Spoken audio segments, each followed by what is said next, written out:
नमस्कार दोस्तों, स्वागत है आपका आपके अपने YouTube channel TPS education world में।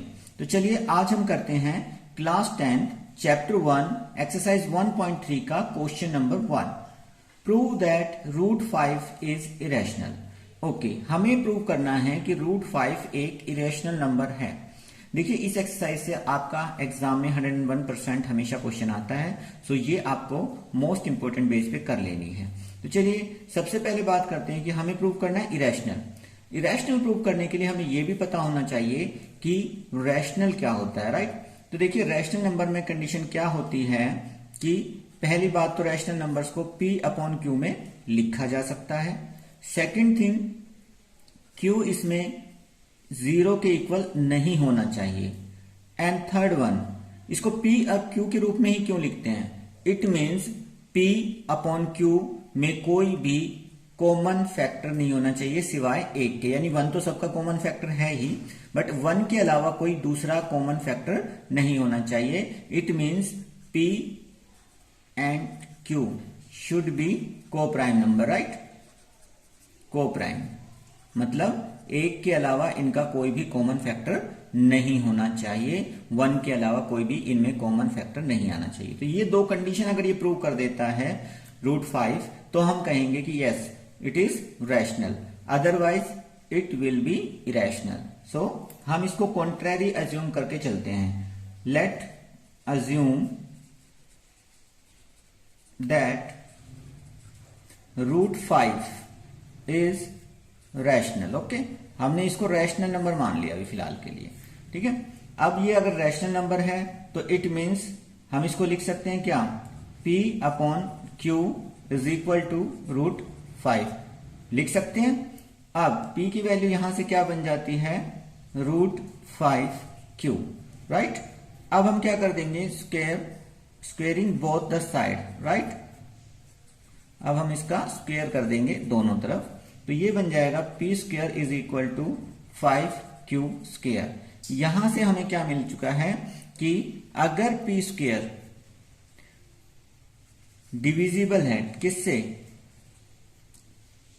ये डिविजिबल हो गया ना, राइट।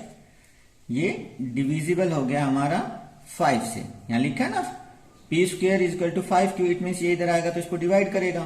तो यहां पर कंफर्म हो गया हमारा कि P square is divisible by 5। और जब किसी नंबर का स्क्वेयर किसी दूसरे नंबर से डिविजिबल होता है, उसका नॉर्मल नंबर भी डिविजिबल होगा उस नंबर से। तो हम यहां कहेंगे P is also divisible by 5। ये इसको हम इक्वेशन नंबर 1 मान लेते हैं। तो यहां पर हमने देखा कि P किसके इक्वल है? P is equal to root 5Q। अब मैं मान लेता हूं P इज इक्वल टू, यहां लिख देता हूं let P is equal to 5Q की जगह मैं कोई दूसरा नंबर लेता हूं, for example R। So P is equal to 5R। अब मैं फिर से वही करूंगा, squaring both the side, right. ये मैंने स्क्वेयर किया तो फिर से क्या हो गया? P square is equal to 25R square, right. इसका स्क्वेयर हो गया, उसका भी स्क्वेयर कर दिया है। अब P स्क्वेयर की वैल्यू हमारे पास है ऑलरेडी। क्या है वो? ये हमारे पास है ना, P square is equal to 5Q। तो मैं P स्क्वेयर की जगह उसकी वैल्यू रख देता हूं। ये मैंने रख दिया इसके इक्वल, राइट। अब इस 5 से ये 5 पे डिविजिबल हो गया, तो हमारे पास क्या आ गया? Q square is equal to 5R square. तो यहां से हम फिर से वही चीज रिप्रेजेंट करेंगे कि अगर Q स्क्वेयर 5 से डिविजिबल है, right, Q square is divisible by 5, so Q भी होगा, है ना। Q is divisible by 5। अब ये इक्वेशन नंबर 2 मान लेते हैं। अब हम देख पा रहे हैं कि Q स्क्वेयर भी 5 से डिविजिबल है और P स्क्वेयर भी 5 से डिविजिबल है। यानी दोनों में क्या आ गया? को प्राइम नंबर आ गया। जबकि अगर ये रैशनल नंबर होता है तो इसमें को प्राइम नंबर नहीं आता है। तो हम यहां पर लिख देंगे because P upon Q have a common factor 5, so they are not a rational number, right. तो ये रैशनल नंबर नहीं होगा। और कौन सा नंबर होगा? जब रैशनल नहीं है तो क्या होगा? इट इज या it will be an irrational number, right. ये एक इरेशनल नंबर होगा, hence it's prove. Question number 2, prove that 3 plus 2 root 5 is irrational. Okay, so सबसे पहले हमें पता होना चाहिए कि रैशनल क्या होता है, जिसकी कंडीशन होती है क्या, कि अगर वो रैशनल नंबर है तो उसे P अपॉन Q के रूप में लिखा जा सकता है, और जहां पर Q is not equal to 0 means Q 0 के इक्वल नहीं होना चाहिए। देन सेकेंड कंडीशन कि P एंड Q में कोई भी कॉमन फैक्टर नहीं होना चाहिए, ठीक है। Common factor is not available, ठीक है। कोई भी कॉमन फैक्टर ना हो, किसके अलावा? सिर्फ 1 के अलावा, ओके। 1 के अलावा कोई भी कॉमन फैक्टर अवेलेबल नहीं होना चाहिए P में और Q में। देन ये हमारा होगा रैशनल नंबर, मींस एक तरह से P और Q क्या होना चाहिए? को प्राइम नंबर्स होने चाहिए, ओके। तो चलिए हम स्टार्ट करते हैं। देखिए सबसे पहले हम क्या लिखेंगे? 3 प्लस 2 इज इक्वल टू 5। अब हमने इसको क्या मान लेना है? Let it is rational number, okay. थोड़ी देर के लिए हम इसको कॉन्ट्ररी मान के चलते हैं, मीन्स अपोजिट मान के चलते हैं कि चलो ये रैशनल नंबर है। देन अब क्या होना चाहिए?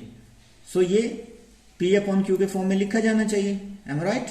तो चलिए ट्राई करते हैं, यानी 3 2 root plus 5 is equal to P upon Q, इस फॉर्म में से लिखा जाना चाहिए और ये सोल्व होना चाहिए। तो चलिए ये देखिए चीज क्या है हमारे पास। इस कंडीशन में आपको रखने के बाद अभी हमने फर्स्ट क्वेश्चन में जो मेथड किया था वो यहां थोड़ा सा चेंज कर लेंगे। ऐसी जब कंडीशन हो तो आपको स्क्वेयरिंग करने की भी जरूरत नहीं है, आप सिंपली कीजिए कि जो भी इस तरफ रूट के अलावा चीजें हैं उन सबको दूसरी साइड ले जाइए मैथ्स के नियम से, ओके। तो मैं 2 रूट 5 को यहीं छोड़ रहा हूं, पी क्यू मेरे राइट हैंड साइड है ही, मैं 3 को ले जा रहा हूं राइट हैंड साइड, जो कि हो जाएगा माइनस, क्योंकि इधर वो प्लस में था, राइट। अब नेक्स्ट स्टेज पे मैं क्या करूंगा? रूट 5 को सिर्फ इधर छोड़ रहा हूं और ये सब मेरे पास ऑलरेडी राइट साइड में है। अब 2 को मैं राइट साइड ले जा रहा हूं क्योंकि वो यहां पे मल्टीप्लाई में था, इसलिए अब इसके अपॉन में आ जाएगा। सो अब आप ये देख रहे हो, ये जो नंबर बना है ये एक रैशनल नंबर माना जाएगा। क्यों? बिकॉज P अपॉन Q क्या था? रैशनल नंबर था। उसमें से 3 क्या था? रैशनल नंबर माइनस किया। 2 कौन है? रैशनल नंबर, जिससे इसे डिवाइड कर रहे हैं। मतलब ओवरऑल क्या कंडीशन होती है कि जब भी कोई रैशनल नंबर किसी रैशनल नंबर को प्लस करे, माइनस करे, डिवाइड करे या मल्टीप्लाई करे तो वो रैशनल नंबर ही होता है, ओके। तो अब हम देख पा रहे हैं कि रूट 5 जो है वो एक नॉन रैशनल नंबर है, मतलब इरेशनल नंबर है। अब क्या irrational number equal to rational number हो सकता है? नो। तो हम यहां पे लिखेंगे because irrational number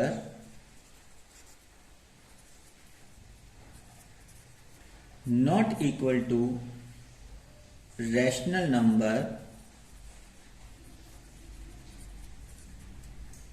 and root 5 is an irrational number, okay. So this is not possible that 3 plus 2 root 5 is rational, okay. Hence it's also irrational number, right. तो ये भी क्या माना जाएगा? इरेशनल नंबर माना जाएगा। Question number 3, okay. Prove that the following are irrationals. ये numbers हमें दिए गए हैं, इनको हमें इरेशनल प्रूव करना है, ओके। So let's start. हमारे पास है फर्स्ट 1 अपॉन रूट 2, ओके। इसको हमें इरेशनल प्रूव करना है, तो चलिए करते हैं। फर्स्ट ऑफ ऑल अगर ये इरेशनल है तो हमें इसको एक बार अपोजिट मान के, रैशनल मान के इसको कॉन्ट्रैक्टरी मेथड से सेव करना है और प्रूव करना है। Okay, let 1/√2 is rational. Okay, हमने मान लिया कि चलो ये रैशनल है।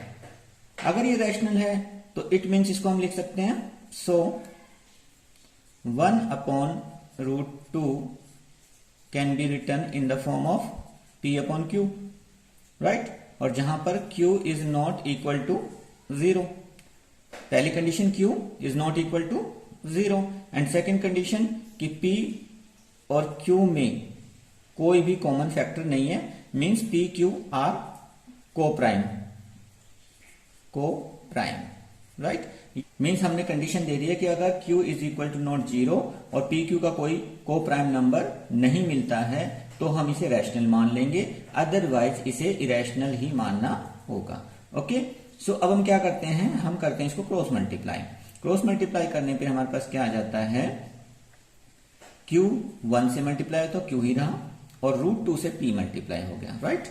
तो √2P, अब मुझे √2 की वैल्यू चाहिए, राइट।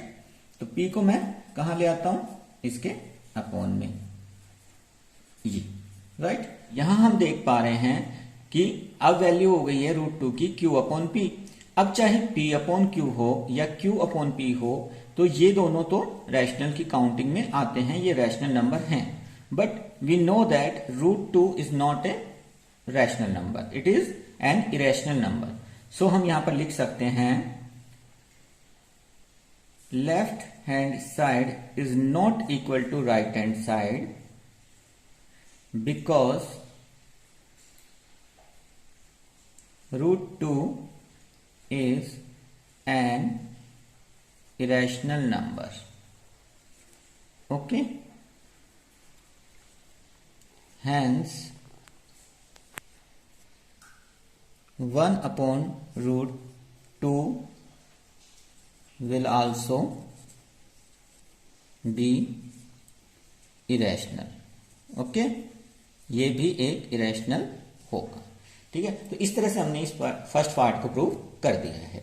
अब हम चलते हैं सेकंड पार्ट पे। इसी क्वेश्चन का सेकंड पार्ट है हमारे पास, 7√5 को हमें इरेशनल प्रूव करना है। तो चलिए यहां पर भी एक बार हम कॉन्ट्रैक्टरी मेथड को यूज करते हैं और ये सम कंडीशन यहां पर भी अप्लाई होंगी। तो मैं एक बार इसको कर देता हूं इक्वल टू P/Q। इसके नीचे कुछ नहीं है, हम 1 मान सकते हैं, ठीक है। अब ये हमारे सामने इस तरह से हो गया। अब हम अगेन सेम काम करेंगे, यहां पर क्रॉस मल्टीप्लाई करके देख रहे हैं। तो Q से हमने इसको मल्टीप्लाई किया, ये बन गया 7√5Q is equal to P, right. अब मैं क्या करना चाहूंगा, ये जो नंबर इसके मल्टीप्लाई में है इसको मैं दूसरी तरफ ले जाना चाहूंगा, राइट। तो इसके मल्टीप्लाई में तो वहां कहां होगा, ये अपॉन में होगा, है ना। ये देखिए, अब ये देखिए P/7 है, तो ये साफ नजर आ रहा है कि ये एक रैशनल नंबर है ना। लेकिन √5 के बारे में हमें पता है कि वो एक रैशनल नंबर नहीं है।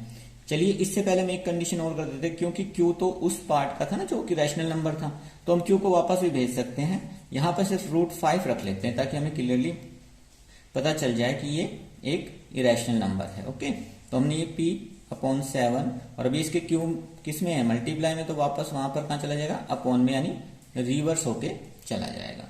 तो हमारे पास √5 की वैल्यू आ गई है P/7Q। ओके, अब हम जानते हैं कि P/7Q एक रैशनल नंबर है, बट √5 एक इरेशनल नंबर है। सो अगेन यही स्टेटमेंट हम यहाँ पर रिप्रेजेंट कर सकते हैं कि left hand side is not equal to right hand side because right hand side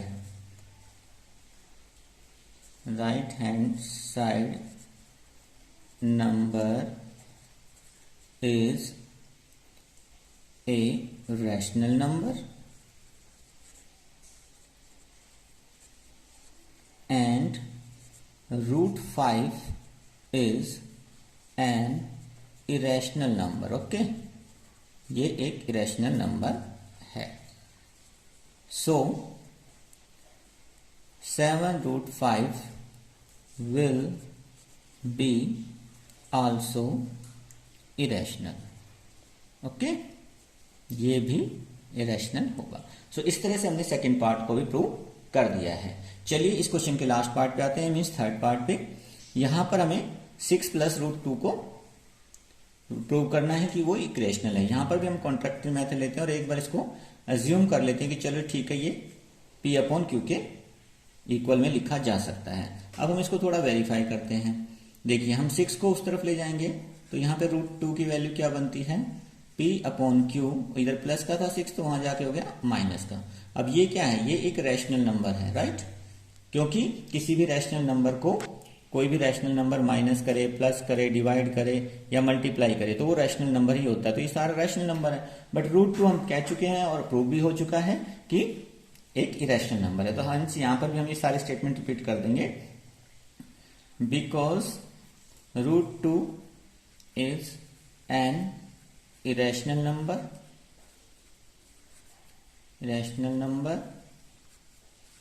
so it cannot equals to P/Q 6, hence 6 + √2 is also an irrational number। Okay, so इस तरह से हमारा ये क्वेश्चन कंप्लीट हो जाता है। आई होप आपको ये वीडियो बहुत अच्छी लगी होगी और क्वेश्चन भी आपको क्लियर हो गया होगा। सो प्लीज चैनल सब्सक्राइब करना ना भूलें। मिलते हैं नेक्स्ट वीडियो में। Thank you for watching this video.